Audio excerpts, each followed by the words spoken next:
Okay, here's what's left of the bearing. This was the outer casing. And I guess actually the inner race, now that I'm looking at it.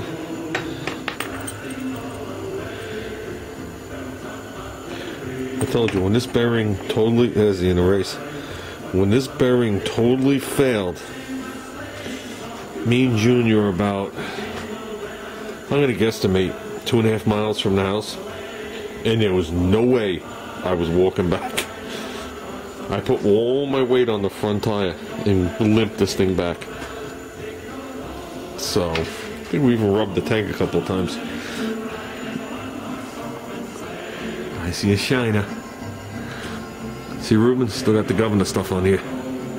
Hasn't moved in a billion years. But that shouldn't be a problem. I'm sure it's painted in that direction. Even there's a spot, I think, for the kill switch. But, so that was the one bearing. This is the bearing I pulled out of the other side, which I always suspected didn't fit right, but I never checked it. So, here it is on the shaft. Yeah, there's a problem. I didn't clean the shaft off yet, but here's the new bearing. It doesn't rock at all. It's like a, see, it's a press fit. Scraping all the crap. If you measure these, I'm gonna have to put you back down for that. Okay, what are you guys looking at?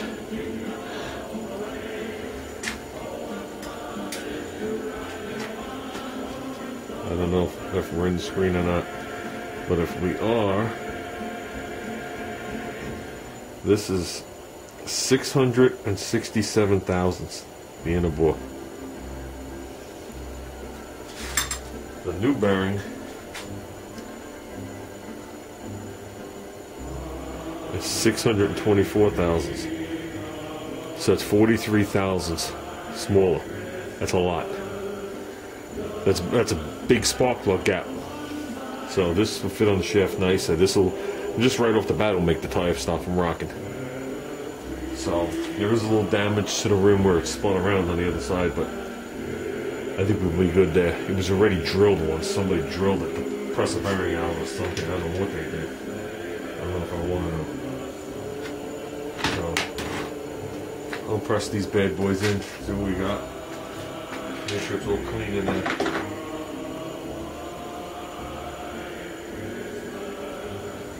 The best I can.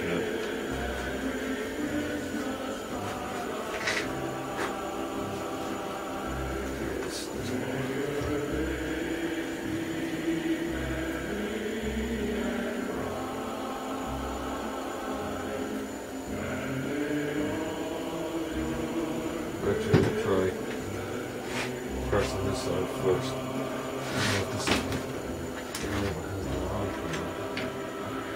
Okay, the bearings are installed. I'm not sure what the width differences are going to be. I'm hoping this side lands the same. This one seems to have been the same width as the one I took out. Then the other side I could shim. It just makes it easier with the chain. So I want to pick myself up another caliber. I think this caliber works fine. Believe it or not, once this thing shined up like a real car rotor on both sides, it stopped wearing the brake pads and it stops nice. Except for when the bearing failed. But I'd like to pick up another one. They're really cheap and just swap this one out since it's been through so much. So, we got the back wheel on. Pretty much uneventful. Use the same spacer on this side. Lined up the chain.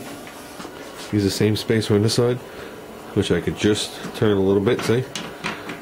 So I know I'm not crushing the bearing. This bearing sticks out, but that's just the way it is. But you can see there is damage to the wheel right there, but it still goes up under the lip. Somebody actually drilled it at one point to get the bearing out. But there is my problem. See it binding? Now that I've taken the slop out of the bearings and pulled the wheel back, especially this side, right, because I'm at a 40 thousandths. What did I say? It was 40, I don't remember, 43 thousandths or 44 thousandths. So that's 22 thousandths. I pulled the chain back. Now the chain's tight. So plenty of clearance there with my tank, but that's about to tighten up. So now I gotta loosen the motor back. And this bearing here, I actually sat it into, I scuffed up the race, I scuffed up the rim, you know, cleaned it, wax and grease remover, and sat it into a bead of quick-set JB Weld. Not that it's going to do anything. Like I said, the bearing shouldn't walk away, you know, shouldn't walk around. Either should that one. So, well, I got real bearings under me. So why there's so many different bearings, who knows. Like I said, these wheels are from a 69 Rupp. So the thing's a 1970 slingshot, so it was obviously pieced together, and then I just kept piecing it. So I'm going to loosen up this chain and see if I got enough gas in here to fire it up. I don't even know if I do. You know, I got to use up all the gas. I can't give Ruben any gas. Oh no, there's gas in there. There you go, liquid gold. At least it was a month ago here. Still got 5 gallons. I'll have that to the spring. So, well, let me. Oh, I call that good. Perfect.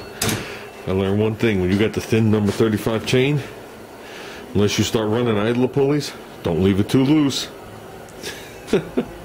So I wanted to adjust this, and the way you adjust it is you back off this 10mm nut, this jam nut, and then you turn this Allen key in the center, and it'll actually bring out the brake pad. Then you cinch it back down.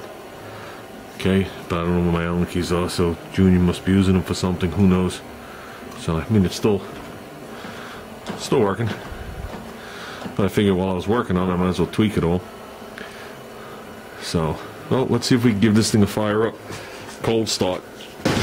Been what, 2 weeks now? Something like that. I'm sure someone's keeping track. I'm not keeping track. So let's just hope it starts.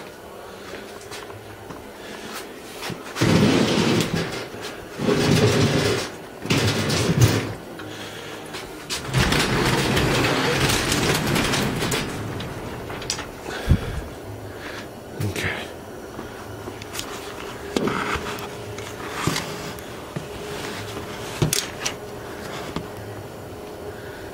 Yeah, something like that.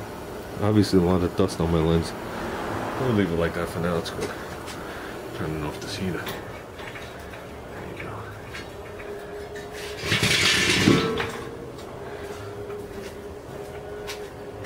Maybe you can start this thing off with one pull. I can't.